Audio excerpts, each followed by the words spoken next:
Hello everyone, good morning and जय हिंद और welcome back to Tripathi new video. और आज का हमारा टॉपिक रहेगा क्लास 10 का इलेक्ट्रिसिटी चैप्टर। हम लोग 10 से 15 मिनट में पूरे इलेक्ट्रिसिटी चैप्टर्स को एक वन शॉट रिवाइज करेंगे और इसमें से देखेंगे कि हमारे पास बोर्ड एग्जाम के पॉइंट ऑफ व्यू से कितने क्वेश्चन इंपॉर्टेंट हो सकते हैं, क्या चीजें आ सकती हैं और क्या नहीं आ सकती। ठीक है, तो जैसे कि सबसे पहले हमारा चैप्टर है इलेक्ट्रिसिटी। तो इसमें पहला टॉपिक जो होगा वो होगा हमारा चार्ज। हम इलेक्ट्रिसिटी में जानने से पहले जानेंगे कि चार्ज क्या होता है। तो सबसे पहला टॉपिक है हमारा चार्ज। चलिए आइए जानते हैं चार्ज के बारे में। तो देखिए, चार्ज बेटा हमारी वो फिजिकल प्रॉपर्टी होती है किसी भी ऑब्जेक्ट की जिसके वजह से वो किसी अनदर ऑब्जेक्ट को अट्रैक्ट कर पाता है या कोई एक इलेक्ट्रोस्टैटिक फोर्स जनरेट कर पाता है। ठीक है, जिसको हम डिनोट किससे करते हैं, क्यू से। और इसका यूनिट देखिए तो क्या होता है, कूलम, जिसको हम डिनोट करते हैं सी से।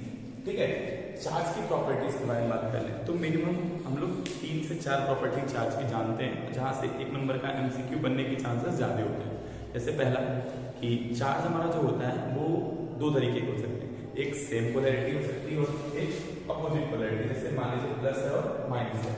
तो पहली प्रॉपर्टी क्या कहती है कि जो लाइक चार्जेस होते हैं वो हमेशा एक दूसरे को रिपेल करते हैं और अनलाइक चार्जेस हमेशा एक दूसरे को अट्रैक्ट करते हैं। यानी अगर एक प्लस एक माइनस है तो क्या करेगा बेटा, अट्रैक्ट। और अगर एक माइनस दूसरे माइनस के पास आएगा तो क्या करेगा, रिपेल। और एक प्लस दूसरे प्लस के पास आएगा तो क्या करेगा, रिपेल करेगा। वहीं पर चार्ज की दूसरी प्रॉपर्टी की बात करें तो कहता है चार्ज कि हम भैया एडिटिव इन नेचर है। एडिटिव इन नेचर का मतलब कि भाई अगर चार्ज किसी सिस्टम है, कोई सिस्टम में n चार्जेस हैं तो वो पूरे सिस्टम का जो चार्ज होगा वो सारे चार्जेस के सम के बराबर होने वाला है। ठीक, तीसरी प्रॉपर्टी क्या है हमारी, चार्ज की तीसरी प्रॉपर्टी होती है कि क्वांटाइजेशन होता है। क्वांटाइजेशन मतलब चार्ज जो होते हैं वो हमेशा इंटीग्रल मल्टीपल फॉर्म इलेक्ट्रॉन के निकलते हैं। जैसे इसको हम कहते हैं, क्या हम कहते हैं कि Q प्लस माइनस NE, मतलब चार्ज जब भी ट्रेवल करेगा तो हमेशा इलेक्ट्रॉन के इंटीग्रल मल्टीपल में होगा, हाफ नहीं होगा, 2/3 नहीं होगा, 1/3 नहीं होगा, फ्रैक्शन में नहीं होगा। जब भी होगा तो 1, 2, 10, 1000, 1 लाख, 1.5 लाख ऐसे फॉर्म में होगा इलेक्ट्रॉन।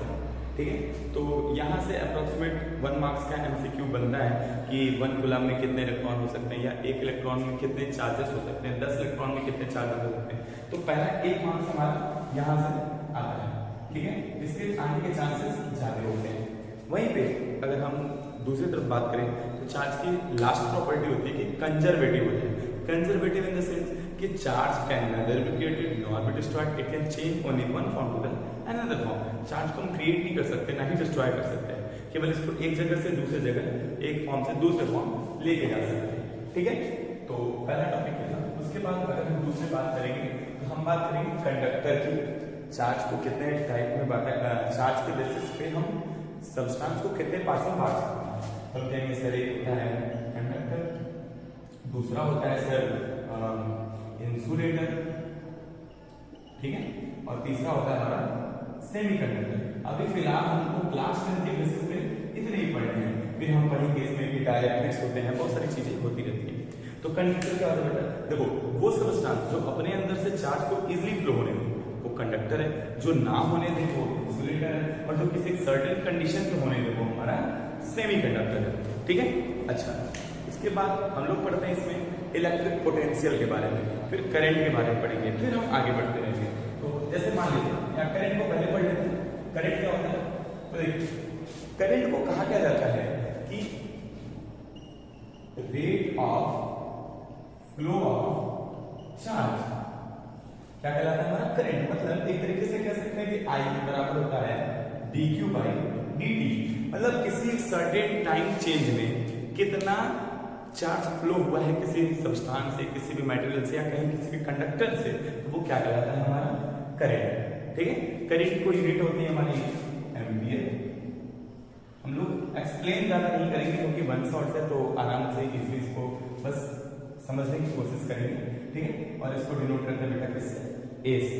ठीक, या दूसरा कह सकते हैं कि कूलम पर सेकंड, क्योंकि चार्ज की यूनिट कूलम, टाइम की यूनिट सेकंड। उसके बाद अगर हम वोल्टेज की बात करें, वोल्टेज क्या होता है, तो कहते हैं कि भाई किसी भी चार्ज को इन्फिनिटी से उठाकर अगर हम अपने फील्ड में लाने की कोशिश करें, किसी एक चार्ज को फील्ड में लाने की कोशिश करें, तो ये जो वर्क डन कहलाता है यही हमारा कहलाता है इलेक्ट्रिक पोटेंशियल। क्या कहलाता है ये हमारा इलेक्ट्रिक पोटेंशियल, जिसको डिनोट किससे करते हैं, V से। मतलब क्या है कि जैसे समझिए कोई आदमी है, वो इन्फिनिटी पे रखा हुआ है, ठीक है, या समझ लो आप जाते हो कहीं एक रिलेशन में, तो आपको बस स्टॉप पे, मतलब अब किसी के घर पे आप जाना चाह रहे हो, आपको बस स्टॉप पे, तो आप बस स्टॉप से अपने रिलेटिव को फोन करते हो कि भाई हम यहाँ पे खड़े हैं, आ जाइए। तो वो आदमी क्या करता है, आपको बस स्टॉप से उठा के अपने घर में लाता है। मतलब किसी एक इनफाइनाइट डिस्टेंस से उठाकर अगर हम किसी ऑब्जेक्ट को अपने फील्ड में लाते हैं, तो उसके लिए जो वर्क डन करना पड़ता है वो कहलाता है हमारा पोटेंशियल। और ये अगर चार्ज के केस में कर देते तो इलेक्ट्रिक पोटेंशियल है,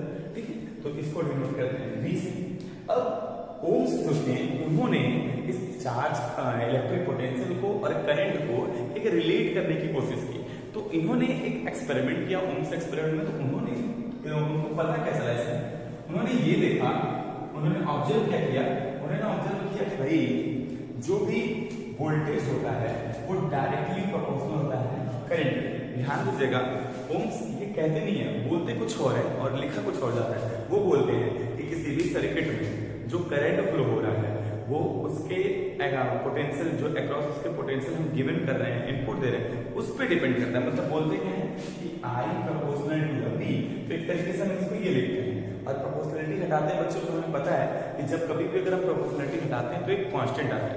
और यहाँ पर वो कांस्टेंट क्या होगा, यहाँ पर वो कांस्टेंट होगा हमारा क्या, R।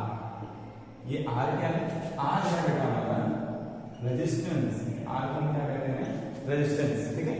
R हमारा एक तरीके का रेजिस्टेंस है। रेजिस्टेंस क्या होता है, देखो हमें पता है कि करंट जो है वो स्केलर क्वांटिटी होती है, ये अपोज करता है। किसका अपोज करता है, करंट जिससे क्रिएट होता है, जिसकी वजह से क्रिएट होता है उसी को अपोज करता है। तो ये जो अपोज है ना, ये रेजिस्टेंस है। रेजिस्टेंस क्या करता है, ये अपने अंदर से चार्ज को फ्लो होने से रोकता है। जैसे हम ईमानदार हैं तो हम गलती करने से रुकेंगे, मतलब बेईमानी करने से हमें रोका जाएगा। कौन रोकेगा, हमारी ईमानदारी रोकेगी।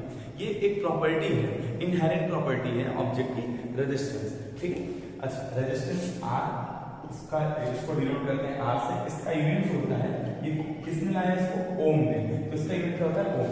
सिंबल बोले तो ये ओम का सिंबल होता है। अच्छा, सवाल पूछा जाता है कि भाई एक नंबर में ये भी कभी कभी पूछा जाता है कि बताइए रेजिस्टेंस किस किस पे डिपेंड करता है। तो हम कहेंगे रेजिस्टेंस क्या है, रोकने वाली चीज है। तो रेजिस्टेंस पहले डिपेंड होगा किस पे, L पे। दूसरा मतलब L बढ़ाएंगे, रेडियस लेंथ बढ़ाएंगे तो रेजिस्टेंस क्या हो जाएगा, बढ़ जाएगा।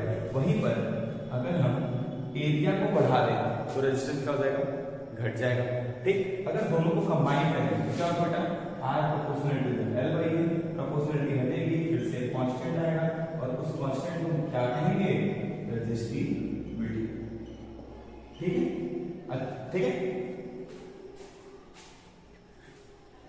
अगर यहाँ पर हम बोलेंगे कि रेजिस्टिविटी की यूनिट क्या होगी या रेजिस्टिविटी को हम कैसे मेजर करेंगे, तो हम कहेंगे कि सर देखिए R बराबर क्या था, रो L बाई A।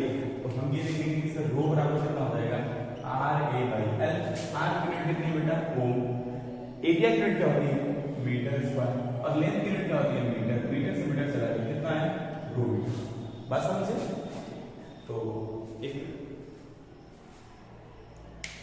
अगर हम यहाँ पे बात करें, इन सब के बारे में बात करें, R A बाई A, ये हमारा हुआ रेजिस्टिविटी।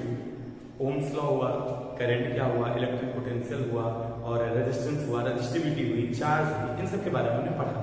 अब हम पढ़ेंगे कि भाई रेजिस्टेंस जो है उनको कॉम्बिनेशन ऑफ रेजिस्टेंस, यहाँ से न्यूमेरिकल आते हैं और इसके चांसेस 2 या 3 नंबर के होते हैं, ठीक है। तो हम सबसे पहले समझेंगे कि रेजिस्टेंस को हम कंबाइन कैसे करें, ठीक है। चलिए हम लोग रेजिस्टेंस को कंबाइन करना सीखते हैं। देखिए टॉपिक किसका क्या है,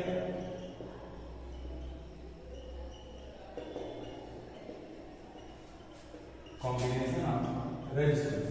अगर आपको किसी भी टॉपिक में ज्यादा दिक्कत होती है तो आप हमें बोल सकते हैं, हम केवल उस टॉपिक को लेके भी एक अलग से वीडियो बना सकते हैं जहाँ ताकि आपको अच्छे से समझ में आ जाए। तो देखिए रेजिस्टेंस को हम 2 तरीके से ज्वाइन करते हैं। पहला ज्वाइनिंग होता है हमारा कौन सा बेटा, पैरेलल, सॉरी सीरीज दे देते हैं। पहला हमारा होता है सीरीज और दूसरा होता है हमारा पैरेलल, ठीक है। सीरीज में कैसे होता है, जैसे अगर सवाल सबसे पहले पूछा जाता था कि भाई सीरीज में कैसे पता चलेगा कि कोई चीज सीरीज में है कोई चीज पैरेलल है, तो हम कहेंगे अगर डिफरेंट टर्मिनल ज्वाइन हो, दो अलग अलग क्या हो, डिफरेंट टर्मिनल अगर ज्वाइन होगा तो क्या कहलाएगा, सीरीज। और अगर सेम टर्मिनल ज्वाइन होगा तो वो क्या कहलाएगा, पोटेंशियल, अरे पैरेलल। ये केवल इसी के लिए नहीं है बेटा, हर चीज के लिए। जैसे मान लो एक रेजिस्टेंस है, ये प्लस है, ये माइनस है, ये प्लस, ये माइनस है, इनका डिफरेंट ज्वाइन हो रहा है ना, तो क्या कहलाएगा, सीरीज। लेकिन वहीं पे एक रेजिस्टेंस है प्लस माइनस, और यहीं पे हम जोड़ दें इसको एक साथ में, प्लस वाले को प्लस के साथ, माइनस वाले को माइनस के साथ, तो ये क्या कहलाएगा हमारा, पैरेलल। ठीक है, अगर हम सेम टर्मिनल को जोड़ेंगे एक दूसरे के साथ तो पैरेलल होगा, और डिफरेंट टर्मिनल को एक साथ जोड़ेंगे तो क्या कहलाएगा हमारा, सीरीज। ठीक, अब हम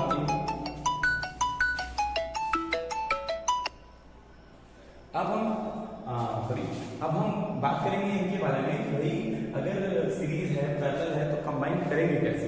तो इनको कंबाइन करते हैं हम लोग।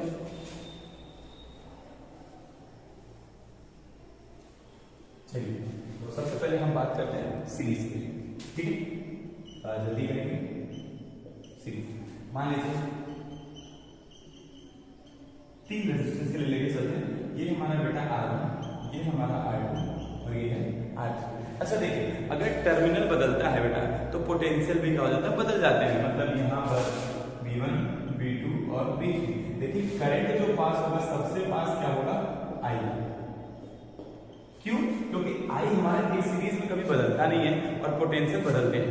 तो हम इनके बारे में अगर पढ़े तो देखो हमें ये पता चलेगा कि जो नेट पोटेंशियल होगा इसके अक्रॉस कितना होगा बेटा, V। तो V बराबर कितना होगा, V1 plus V2 plus V3। लेकिन अभी भी ओम्स लॉ के अकॉर्डिंग हमने पढ़ा कि V बराबर क्या होता है, IR। तो V1 बराबर कितना होगा, IR1, IR2 और ये IR3।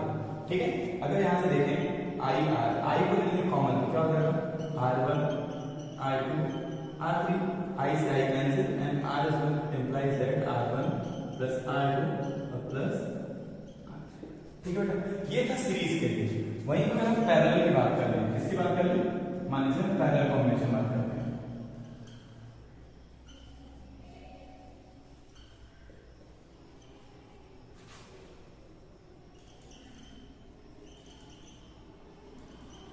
ये हमारा R1, ये R2, ये R3।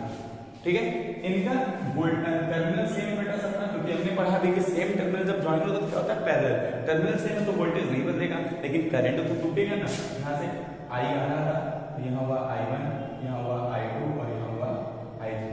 अब देखो बेटा टूटा क्या है, I टूटा, किसमें, I1 plus I2 plus I3। अच्छा, हम ये समझ रहे हैं इस अभी तो आपने बोला कि V बराबर क्या होता है, IR।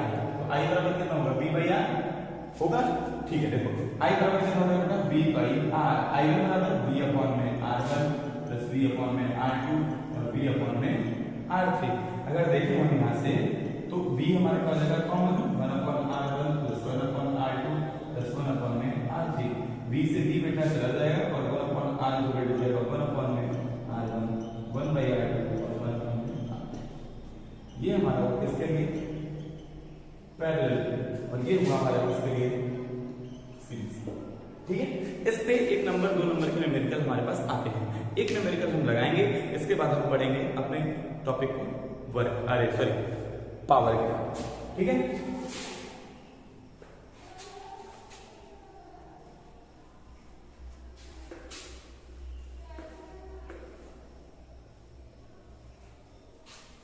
इसे मान लीजिए एक क्वेश्चन है कि सर्किट मान लीजिए एक टर्मिनल है A,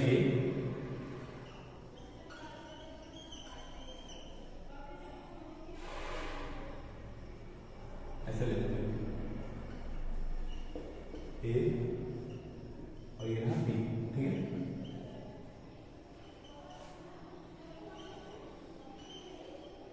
ऐसा कोई नाम ऐसे मतलब जनरल ले लेते हैं, दे देते हैं 2 ओम, 2 ओम, 2 ओम और 2 ओम और 2 ओम। ध्यान दीजिए, अगर हम यहां से देखें, ये हमारा प्लस, ये हमारा माइनस, ये प्लस, ये माइनस, ये प्लस, ये माइनस और ये प्लस, ये माइनस, ये प्लस, ये माइनस। अच्छा, ये प्लस और ये माइनस। ठीक है, क्योंकि ये वाला हमारा अगर प्लस टर्मिनल है, ये माइनस टर्मिनल, तो ऐसे बढ़ गया। अब ध्यान दो, हम ये देखें ये माइनस वाला इसके साथ कैसे जुड़ा हुआ है बेटा, अपोजिट से। ये तीनों किसमें होंगे, सीरीज में। तो हम इन तीनों को हटा के एक रेजिस्टेंस लगाएं और लिख क्या सकते हैं 2 + 2 + 2 यानी कितना 6। मतलब नया अगर सर्किट हमारा बने तो कैसा बनेगा, ए यहाँ पे है, ये 2 ओम का रेजिस्टेंस और यहाँ पे 2 ओम का रेजिस्टेंस और यहाँ पे 2 ओम का रेजिस्टेंस और ये रहा हमारा बी। लेकिन उसके साथ में एक बना हुआ हमारा कौन सा 6 ओम। अब ध्यान ये हमारा बेटा प्लस माइनस, ये भी क्या है प्लस और माइनस।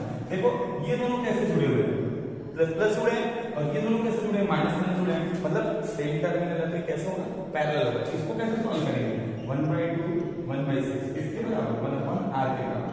तो 1/r बराबर कितना होगा बेटा 6, इसका आएगा 3, इसका आएगा 1, 4/6। तो r की वैल्यू कितनी है 6/4। मतलब इनको हटा के हम क्या लिख सकते हैं, एक रेजिस्टेंस लिख सकते हैं कितने का 6/4 6/4। तो ये हुआ हमारा 6/4। अब तीनों बेटा फिर से सीरीज होगा plus minus plus minus plus minus, तीनों सीरीज में जोड़ने में 2 2 4 और 4 और 6/4 कितना हो जाएगा हमारा 4 + 6/4 यानी कि 30/4। आंसर आ गया 15/2 7.5। ठीक है, कोई दिक्कत इसमें। चलो आगे बढ़ते हैं। अगर कोई दिक्कत होती है तो आप हमें बता सकते हैं, हम लोग उस पर भी बात करेंगे। ठीक है, चलिए देखिए अब हम लोग पढ़ेंगे पावर के बारे में पढ़ लेते हैं थोड़ा सा, या फिर इलेक्ट्रिक पावर के बारे में पढ़ लें या फिर heating effect of electric current पढ़ लेते हैं, दोनों पढ़ लेते हैं। तो देखिए जैसे कि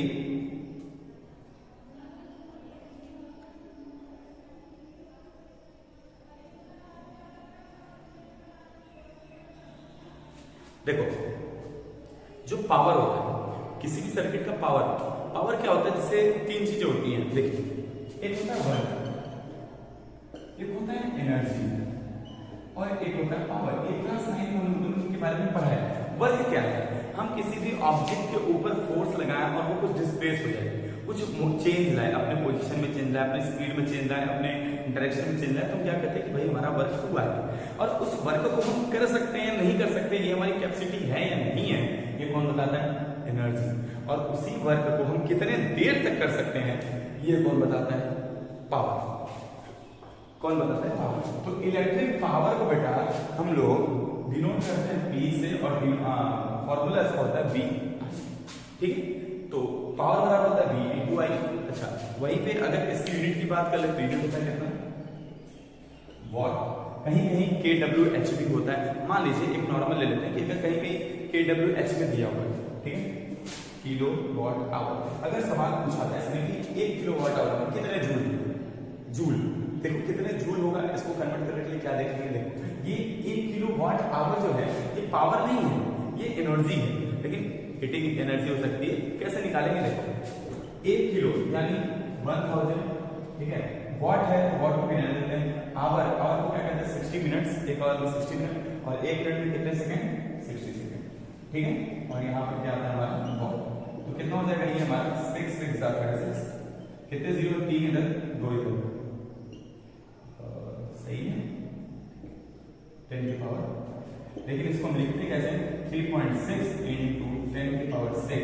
और ये क्या था हमारा, किलोग्राम था और आवर क्या था, सेकंड था। तो वॉट और सेकंड में हमारा जाता है जूल। अगर आपसे कभी कभी सवाल पूछा जाए कि 1 किलोवाट आवर में कितने जूल होते हैं, तो कहेंगे कि 3.6 × 10 की पावर 6। ठीक है बेटा, इसको देख लीजिए आप।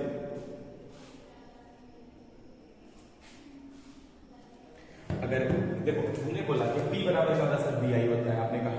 लेकिन अगर कभी कभी और फॉर्मूला लिखे रहते हैं, जैसे अगर पावर है किसी भी सर्किट में हम कितना पोटेंशियल देते हैं उससे वो कितना करंट पैदा कर सकते हैं, ये उसका पावर है। अगर V बराबर अभी हमने बोला क्या होता है सर, IR होता है। तो अगर IR रख दें तो क्या हो जाएगा, I² R हो जाएगा। ठीक है, I² R हो जाएगा, एक फॉर्मूला ये हो गया P का।